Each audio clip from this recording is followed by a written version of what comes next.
Wonderful. Thank you, Kathy. I'd like to start by asking you a question. How many of you are used to presenting to groups on a fairly regular basis? So maybe not what I'm doing now, but you do speak to groups and you do need to do presentations. Well, one of the tips that is really, really good for speakers is that if you're going to present at a conference or do something that I'm going to do, try and open with a little story or a little anecdote or something that's going to be of relevance to your topic, maybe something that you've picked up from the other speakers, or reading newspaper of the area where you're going to.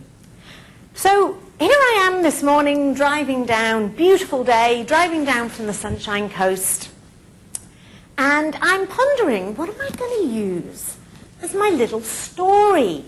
And I sort of, when you sort of go off into a bit of a trance and you're not really aware of what's going on around you. Well, I had decided to borrow my mother-in-law's car to drive down here today because I drive a manual, she drives an automatic. She happens to be overseas at the moment with my husband, fulfilling her dream and her bucket list. So I've got this big old tank, this Holden Commodore tank, basically. And I'm pondering what my little story's going to be. And I start to see this dial moving upwards, and I'm thinking, well, you don't get more petrol as you go along. And it wasn't the petrol gauge. It was another gauge. What gauge do you think it was? It was the temperature gauge. She doesn't drive the car very often. What else doesn't she do very often? Fill up the radiator or service it. So it actually goes off the scale, and I'm thinking, I don't know a lot about cars, but I don't think this is very good. So I pulled off and I waited for 10 minutes. Good thing is I'd got here a little bit early. And then I got back onto the road, and of course it was really busy. And I thought, oh, this isn't good again. It just went straight back up to the top again. So I pulled off at a service station, pulled off at a petrol station, and it was as if the gods were shining on me. There was a chap filling up next to me, and today I dedicate to Peter the Stevedore, because Peter the Stevedore saved me. And I said to him, look, mate, do you know anything about cars? I said, I've just had sort of like the temperature gauge go full on my car. And he said, oh, mate, that's not good. That's not good. And I said, well, can you help me at all? And he was absolutely marvellous. He was wonderful. And he parked me up somewhere else. And he went and he'd been on the night shift. He was going home. I was the last thing that he needed. And he went and got his jacket and his spanners. He got his spanners out as well. It took him forever to undo the radiator cap. There was nothing in it.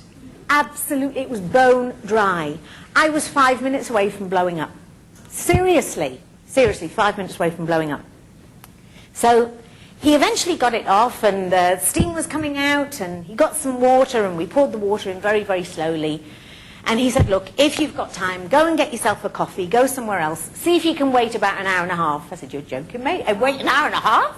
I've got a job to do today.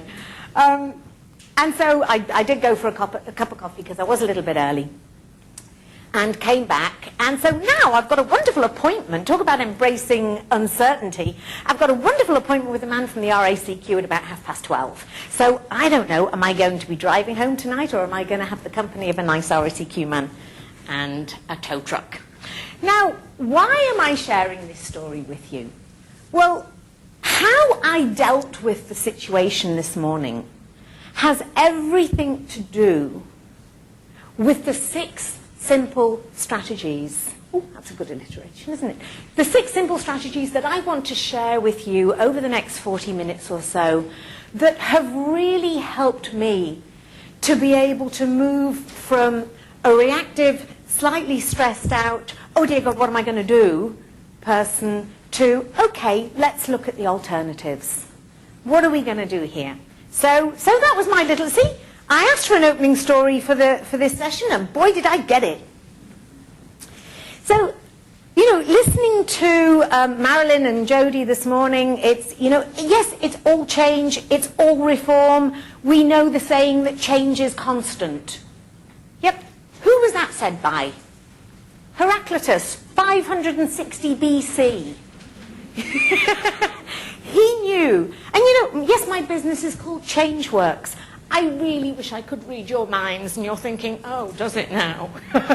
Changeworks, does it? Would you like to come and spend a day at my office and work with me for the day? And I think in context, you know, looking at change today, I think those change initiatives that are so well planned and expertly executed and championed and managed and, you know, empathetically communicated, I think they're in the vast minority.